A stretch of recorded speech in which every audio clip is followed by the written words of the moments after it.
Hello, in this video I'm gonna show you how you can mention or ping a role on Discord. So while writing a message, all you need to do is type @ at the beginning, and then immediately after you will see suggestions.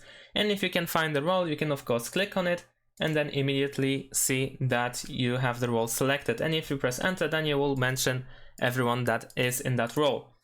And if you can't see the role, then of course you can start typing the role, and then you should also see adjusted suggestions. And then you can select the role and press enter, of course, in order to make a mention or ping the role.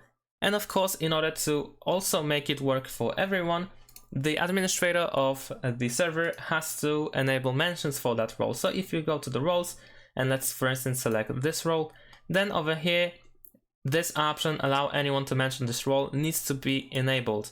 Otherwise, only admins will be able to ping these roles. And that's it. Thanks for watching. Leave a like and subscribe to my channel, and see you in my next videos. Bye.